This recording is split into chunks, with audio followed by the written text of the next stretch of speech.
কষ্টে আছে মন, যেই আমার গান শুনবে ফিরে পাবে যৌবন। টিউ টিউ টিউ। এ কি চমৎকার! আমি তো আমার যৌবন ফিরে পেয়েছি।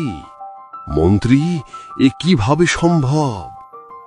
মহারাজ, আপনার এই রূপ দেখে আমার কিছু মনে আসছে। পৌরাণিক গ্রন্থে একটি মায়াবী পাখির উল্লেখ আছে। ওই পাখির গানের সুর যার কানে গুজবে, সেই ব্যক্তি ফিরে পাবে তার যৌবন। মন্ত্রীর কথা শুনে রাজা ঝট করে দৌড় মারল পাখিটাকে ধরতে। রাজা পাখির কাছে পৌঁছানোর আগেই পাখিটি ফুর করে উড়ে চলে গেল গভীর চন্দ্রছায়া জঙ্গলে। পাখির গান বন্ধ হতেই রাজা আবার তার পূর্বের অবস্থায় ফিরে আসলো। আহ আহ, মরে গেলাম। দেবগিরি রাজ্যের রাজা সূর্যবর্মার ছিল 3 পুত্র। বড় পুত্র আর্যবর্মা বজ্রের মতো শক্তিশালী, কিন্তু মনে মনে অহংকারী। মেঝপুত্র বীরদত্ত ভীষণ চতুর ও স্বভাবে লোভী। সবচেয়ে ছোট পুত্র দিব্যাংশ বুদ্ধি ও কৌশলে বড় পুত্র আর মেঝপুত্রের মতো সমপারদর্শী না হলেও ও ছিল ভীষণ দয়ালু। অপরদিকে সময়ের সাথে সাথে রাজার শরীর দুর্বল ও বুড়ো হয়ে এসেছে, তাই রাজা তার বড় ছেলেকে আদেশ দেয়। আমার প্রিয় জ্যেষ্ঠ পুত্র, হ্যাঁ বাবা, আদেশ দিন। আমাকে ওই মায়াবী পাখি ধরে এনে দিতে পারলে আমি তোমার যে কোনো ইচ্ছা পূরণ করব। ওই আদেশ শোনা মাত্রই আর্যবর্মা তার পোষা কুকুরের সঙ্গে ঘোড়ায় চেপে চন্দ্রছায়ায় জঙ্গলের দিকে রওনা দিল।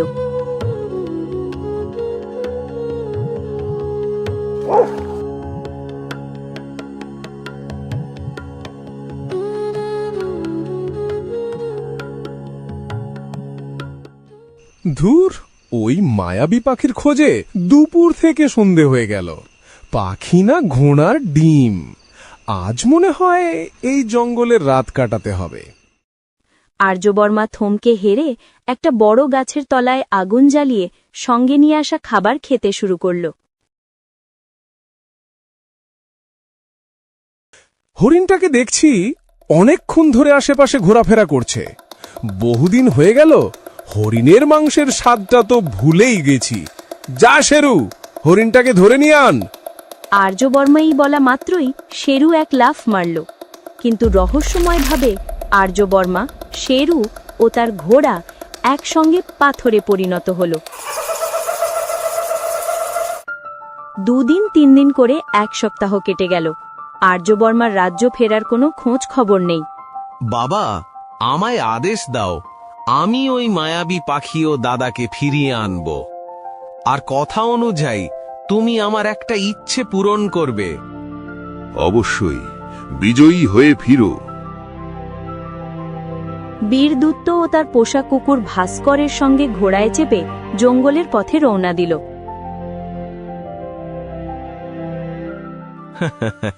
দাদাকে বাঁচানোর কথা তো আমার একটা বাহানা ছিল। আমার আসল মতলব মায়াবী পাখিকে বন্দি করে রাজদরবারে নিয়ে গেলেই সিংহাসন আমার হাতে। আগের মতোই বীরদূতও সারা জঙ্গল খোঁজে। হাতে কিছু না আসায় হাল ছেড়ে ঠিক ওই গাছের তলায় আগুন জ্বালিয়ে নিয়ে আসা খাবার খেতে শুরু করল। কিছুক্ষণ পর ঠিক আগের মতোই বীরদূতের সামনে হরিণ এসে দাঁড়ায়। পাখির সন্ধানে আমার মুন্ডু ফেটে যাচ্ছে। ওপর থেকে হরিণটা আমার দিকে প্যাচ প্যাচ করে তাকাচ্ছে। মনে হয় হরিণটাকে আমার পেটে আশ্রয় দিতে হবে। যা ভাস্কো, কামড় মার। কুকুরটা লাফ মারার সাথে সাথে ঠিক আগের মতো বীরদূত, তার ঘোড়া ও ভাস্কো 3 জন রহস্যময়ভাবে পাথরে রূপান্তরিত হয়। 3-4 দিন কেটে যায়, তবুও আর্যবর্মা আর বীরদূত রাজ্য না ফেরায় রাজার মাথায় চিন্তায় মেঘ ঘনিয়ে আসে। বাবা, আমায় আদেশ দাও, আমি ওই মায়াবী পাখি ও দাদাদের ফিরিয়ে আনব। না না বাবা, তোর 2 প্রতিভাশালী দাদা যে কাজ পারল না, তুই কিভাবে পারবি? বাবা, তুমি বিশ্বাস করো, আমাকে একটি মাত্র সুযোগ দাও। যা বাবা, আগে তোর ইচ্ছা।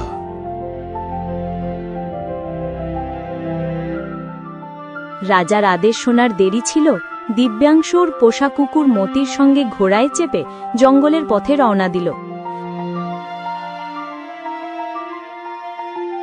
দিব্যাংশু ঠিক তার দাদাদের মতোই পাখির খোঁজ শুরু করল। সূর্য অস্ত গেল, কিন্তু তার হাতে কিছু আসলো না। ক্লান্ত দিব্যাংশু ঠিক ওই জায়গায় আগুন জ্বালিয়ে আশ্রয় নেয়। দিব্যাংশু খাওয়া শুরু করতেই হরিণটা আশেপাশে ঘুরতে শুরু করে। মনে হয় হরিণটার খিদে পেয়েছে। আয় আয়, নে নে। আমায় তোমার এই কুকুরটাকে দেখে ভয় লাগছে, যদি কামড় মারে। হ্যাঁ, এ হরিণ আবার কিভাবে কথা বলে রে? আমি সাধারণ হরিণ নয়, আমি মায়াবী হরিণ। আচ্ছা আচ্ছা, তুমি ভয় পেও না, এ কুকুর কামড়াবে না। তুমি অনেক দয়ালু, তোমার এই আচরণ দেখে আমায় খুব ভালো লাগলো। আচ্ছা, তুমি এই জঙ্গলে কি করতে এসেছো? আমি এক মায়াবী পাখির সন্ধানেই জঙ্গলে এসেছি। তোমার কি মনে হয় যে মায়াবী পাখির খোঁজে তুমি এসেছো, সে পাখিকে কি এই জঙ্গলে পাবে? আমার বাবা দেখেছিলেন পাখিটা এই জঙ্গলে উড়ে এসেছে। পাখিটা এই জঙ্গলে উড়ে এসেছিল ঠিকই, কিন্তু ওর আসল ঘোষলা তামসেন রাজ্যের সামনে পেয়ারা গাছে। তুমি এত সব কি করে জানো? আমি আগেই বলেছিলাম, আমি কোনো সাধারণ হরিণ নয়। এই বলেই হরিণ তার রূপ পরিবর্তন করল। তুমি আমায় খাদ্য দিয়ে তোমার দয়ালুতা প্রকাশ করেছ, তাই আমি তোমায় যথেষ্ট সাহায্য করব। সকাল হতেই দিব্যাংশু হরিণের সঙ্গে তামসেন রাজ্যের প্রতিযাত্রা শুরু করে। রাত পেরিয়ে সকাল হতেই তামসেন রাজ্যে ওরা পৌঁছায়। তোমার সন্ধান করা মায়াবী পাখিটি রাজমহলের এই সামনের পেয়ারা গাছে বাস করে। আমি এক্ষুনি গিয়ে নিয়ে আসছি। না না, এত সহজ নয়, এখানে একটা শর্ত আছে। কি সত্য? এই মায়াবী পাখিটি রাজা বডমাসুরের পোষা পাখি। পারলে তোমাকে এই পাখিটাকে চুরি করতে হবে, কিন্তু এখানেও একটা বাধা আছে। এই গাছের কোনো ফল বা ছোট একটা পাতা যদি মাটিতে পড়ে, তাহলে ভয়ঙ্কর আওয়াজ করবে, আর ওই আওয়াজ শোনা মাত্রই রাজা বডমাসুরের সৈন্যরা আমাদের বন্দী করবে। আর রাজা বডমাসুর অনেক তীক্ষ্ণ মেজাজি, যদি এই ব্যাপারে তিনি জানতে পারেন, তাহলে আমাদের মুন্ড তো পাকাই উঠবে। দিব্যাংশু ভয়ে ভয়ে সাহস করে পাখিটাকে ধরার জন্য লাফাতে শুরু করল। ও লাফিয়ে পাখিটাকে ধরে নিল ঠিকই, কিন্তু ভুলে গাছের একটি পাতা মাটিতে পড়ার সঙ্গে সঙ্গে ধম করে আওয়াজ করল। তুমি কে? আমার পাখি চুরি করার সাহস কোথা থেকে এলো? আমি দেবগিরি রাজ্যের রাজা সূর্যবর্মার কনিষ্ঠ পুত্র। আমার নাম দিব্যাংশু। তুমি যেই হও না কেন, তুমি আমার পাখি চুরি করে অন্যায় করেছ। এই অন্যায়ের শাস্তি শুধুমাত্র মৃত্যুই। না রাজামশাই, আমায় ছেড়ে দিন, এর বিনিময়ে আমি বিপুল অর্থ দিতে রাজি। ধন সম্পত্তি আমার চাই না, এর বদলে তুমি একটা কাজ করে দিতে পারো। দক্ষিণ দিকে যাওয়ার পথে এক নদী পাবে, ওই নদী পেরুলে পদ্মাগিরি রাজ্য, আর ওই রাজ্যে থাকে এক সুন্দরী রাজকন্যা। ওই রাজকন্যাকে যদি আমার পাশে নিয়ে আসতে পারো, আমি তোমাকে শুধু ছেড়ে দিব না, এই মায়াবী পাখিটাকেও উপহারে দিব। এই কথা শুনে দিব্যাংশু আর হরিণ দক্ষিণের দিকে চলা শুরু করল। কথামতো কিছু পথ অতিক্রম করার পর সামনে এক বিশাল নদী। হ্যাঁ, এত বড় নদীটা পারাবো কি করে? হরিণটা ফিসফিস করে কিছু মন্ত্র পড়ল, আর একটি ছোট্ট পাথর নদীতে ছুঁড়ে মারল। দেখতে দেখতে পাথরটি একটি নৌকায় পরিণত হয়। ওই নৌকায় চেপে নদী পেরোতেই তারা দেখতে পায় ফুলে ভরা এক সুন্দর দ্বীপ, আর মাঝখানে আছে একটি সুন্দর গোলাপি রাজমহল। হরিণ আবার কিছু মন্ত্র পড়ল, ছোট্ট একটা পাথর একজোড়া সোনার জুতোয় পরিণত হয়ে গেল। ওইভাবে আবার কিছু মন্ত্র পড়ল। এখন কোনো পাথরের বদলে নিজেই এক বৃদ্ধ মহিলার রূপ ধারণ করল। এই মা, কি সুন্দর সোনার জুতো! এগুলোই আমার চাই। ঠাকুমা, ঠাকুমা, আমার জুতোগুলো চাই। মা, আমি তো সিঁড়ি চড়ে ওপরে উঠতে পারবো না। এই জুতোগুলো নিতে হলে তোকে নিচে আসতে হবে। ঠিক আছে ঠাকুমা, একটু অপেক্ষা করো, আমি নিচে আসছি। আচ্ছা মা, তোর নাম কি? ঠাকুমা, আমার নাম নীলাঞ্জনা। ঠাকুমা, এই জুতোর বদলে আমি তোমায় কি দিতে পারি? আরে মা, ওগুলো তো পরে দেখা যাবে। প্রথমে তুই এই জুতোটা নে, আর পরে দেখ কেমন হচ্ছে। রাজকন্যা জুতো পরার সাথে সাথে বুড়ি আবার কিছু মন্ত্র বিড়বিড় করে বলল। মন্ত্রটা শেষ হতেই ওরা তিনজন নদীর এক তোট থেকে ওপর তোটে টেলিপট হয়ে গেল। এ ভগবান, এটা কি হলো? আমি টেলিপোর্ট করেছি। তুমি যদি এটা করতে পারতে তাহলে কষ্ট করে নৌকা দিয়ে পেরোবার কারণ কি? আরে বোকা ছেলে, যে জায়গা আমি কোনোদিনও দেখিনি সে জায়গায় এ জাদু কাজ করে না। আর এই জাদু দিনে দুবারই করতে পারি। তোমরা কারা? আমায় ছেড়ে দাও, আমায় ছেড়ে দাও। তুমি কি রাজা বডমাসুর স্বরকে চিনো? হ্যাঁ, ও আমাকে বিয়ে করতে চায়। ও আমার কাছে বিয়ের প্রস্তাব নিয়ে এসেছিল। আমি মরে যাব, কিন্তু ওকে বিয়ে করব না। তাহলে এই রাজকুমারকে নিয়ে তোমার কি ধারণা? হ্যাঁ, এটা মিথ্যা কথা হবে যদি আমি বলি রাজকুমারকে বিয়ে করতে চাই না, কারণ ও আমাকে অপহরণ করেছে। নীলাঞ্জনার এই কথা বলা মাত্রই রাজকুমারের গাল লাল হয়ে গেল। ওটা তো ঠিক আছে, চিন্তার বিষয় হচ্ছে রাজা বডমাসুরের কাছে খালি হাতে গেলে ও তো আমাদের মেরে ফেলবে। ওটা নিয়ে তুমি চিন্তা করো না, আমার কাছে একটা ভালো উপায় আছে। তোমার কথা অনুযায়ী রাজকন্যাকে আমি নিয়ে এসেছি। সাবাস, আমি অহংকারী হতে পারি, কিন্তু আমি কথার খিলাফ করি না। পাখির বিনিময়ে রাজকন্যা।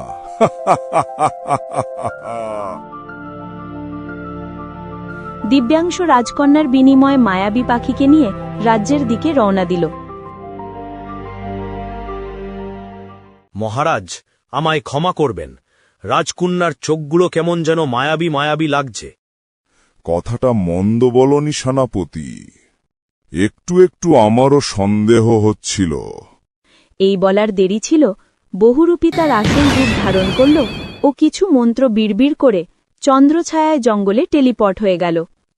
বন্ধু, আমার একটা শেষ ইচ্ছা পূরণ করে দিলে আমি আভারী হব।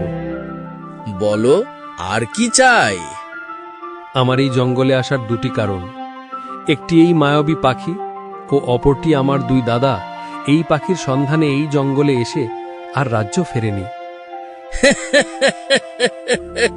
এই পাথরগুলোয় তোমার দুই দাদা বন্দী আছে। তুমি বললে আমি এদের রেহাই করে দিতে পারি, কিন্তু সাবধান, দুজনের মন লোভে ও অহংকারে ভরা। ওরা যেমনই হোক না কেন, ওরা আমার দাদা, তাই দয়া করে তুমি ওদের রেহাই করো।